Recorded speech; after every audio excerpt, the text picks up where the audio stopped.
I haven't looked at these in a long time. Looking back, Deshore remembers what triggered her eating disorder at age 42. I felt like my world was turned upside down. I had been promoted, and it just was not a job that fit me. She began to eat less to cope with the stress. Some days it would be like 100 calories.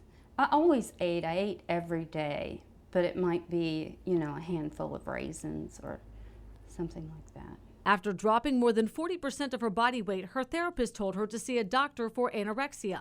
But when she did, he dismissed it. And he said, "You don't fit the picture. That happens to teenage girls." We need to destigmatize these disorders so people are comfortable coming into their provider. Dr. Cynthia Bulick says eating disorders can strike anyone at any time. Half of her patients are over 35. We're looking at about 5% of the population with full-blown threshold eating disorders. Research shows that younger adults and middle-aged women face similar factors for developing an eating disorder, a tendency towards perfectionism and low self-esteem.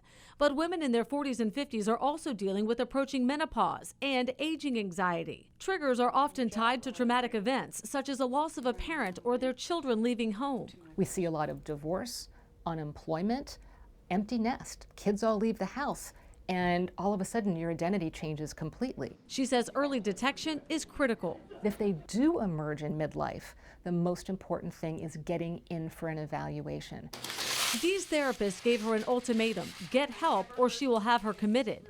8 years after voluntarily seeking treatment, Dee is still working on recovery. Some days I truly want to give up, though, because this is the most harrowing experience I've ever been through. A struggle she's working to overcome for herself and her daughter. I have to think about what I'm eating at the table and what I'm modeling for her. I'm Vanessa Welch reporting.